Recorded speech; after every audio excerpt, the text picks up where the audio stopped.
കാജലിൻ്റെ കുറേ നാളുകൾക്ക് ശേഷമുള്ള നല്ലൊരു സിനിമയും കൂടാണ്. നത്തിങ് മോർ നത്തിങ് ലെസ് എന്നൊക്കെ പറയില്ല, എല്ലാം കണക്കിന് മാത്രമേ ഉള്ളൂ. ഓവറായിട്ടുമില്ല എന്നാൽ ബോറിംഗ് ആയിട്ടുമല്ല. ഹിന്ദി സിനിമയൊക്കെ പൊതുവേ ഇവിടെ ആൾ കുറവായതുകൊണ്ടായിരിക്കും, ചിലപ്പം നോർത്ത് ഇന്ത്യയിൽ ചിലപ്പം വളരെ ക്ലിക്ക് ആകുമായിരിക്കും. ഹിന്ദിയിൽ കുറേ ചവറ് പടങ്ങൾ ഇറങ്ങുന്നതിനിടയിൽ ഇറങ്ങിയ നല്ലൊരു മൂവി എന്ന് തന്നെ പറയാം.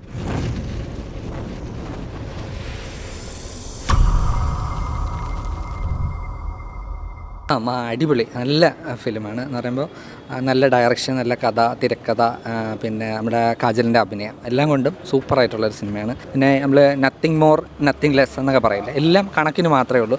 ഓവറായിട്ടുമില്ല എന്നാൽ ബോറിംഗ് ആയിട്ടുമല്ല. കാരണം ബാക്ക്ഗ്രൗണ്ട് മ്യൂസിക് പറയാതിരിക്കാൻ വയ്യ, അത്ര ഭംഗിയായിട്ട് ചെയ്തിട്ടുണ്ട്. എന്ന് പറയുമ്പോൾ ഹൊറർ ത്രില്ലറാണ്, അപ്പോൾ ആ ഒരു ഹൊറർ എലമെൻറ്റ്സ് എല്ലാം ഈ സിനിമയിൽ മിക്സ് ചെയ്തിട്ടുണ്ട്. അപ്പോൾ നമ്മൾ കാഴ്ചയിലായാലും പിന്നെ ശബ്ദത്തിലായാലും എല്ലാം അടിപൊളിയാണ്. അത്ര നമ്മളെ ഇടയ്ക്കിടയ്ക്ക് ഈ സിനിമ ഇങ്ങനെ ചില സീനുകൾ നമ്മളങ്ങ് ഞെട്ടിച്ചുകൊണ്ടിരിക്കും, അത്ര ഭംഗിയായിട്ട് സിനിമ ചെയ്തിട്ടുണ്ട്. പിന്നെ കാജലിൻ്റെ അഭിനയം, പിന്നെ വിഷ്വൽ എഫക്ട്സ് അത് പറയാതിരിക്കാൻ വയ്യ. നമ്മുടെ ലാസ്റ്റ് കഴിഞ്ഞ കൊല്ലം മറ്റേ സ്ത്രീ 2 ഹിന്ദി സിനിമയിൽ പിന്നെ 1-2 സിനിമകൾ ഇറങ്ങി, അതുപോലെ നല്ല മികച്ചൊരു സിനിമയാണ് ഈ മാ എന്ന് പറഞ്ഞ സിനിമ ആണ്. തീർച്ചയായിട്ടും ഹൊററാണ്. നമ്മളെ ഈ സിനിമ ഇടയ്ക്കിടയ്ക്ക് നന്നായിട്ട് പേടിപ്പിക്കും, ചില നമ്മൾ വിചാരിച്ചിരിക്കാത്ത സമയത്തൊക്കെ. ബാക്ക്ഗ്രൗണ്ട് മ്യൂസിക് അത്ര രസമായിട്ട് ബാക്ക്ഗ്രൗണ്ട് മ്യൂസിക് ആയിരുന്നു. ആ ബാക്ക്ഗ്രൗണ്ട് മ്യൂസിക്കിൻ്റെ മികവുകൊണ്ട് തന്നെയാണ് നമുക്ക് നല്ല ഇടയ്ക്കിടയ്ക്ക് പേടിയൊക്കെ തോന്നും. നല്ല മൂവിയാണ്. പിന്നെ കാജലിൻ്റെ കുറേ നാളുകൾക്ക് ശേഷമുള്ള നല്ലൊരു സിനിമയും കൂടാണ്. കാജലിനും പിന്നെ അതിൽ 2 പെൺകുട്ടികളാണ്, ടീനേജിലുള്ള കാജലിൻ്റെ മകളായിട്ടും വേറൊരു പെൺകുട്ടിയും, അവർ നന്നായിട്ട് അഭിനയിച്ചിട്ടുണ്ട്.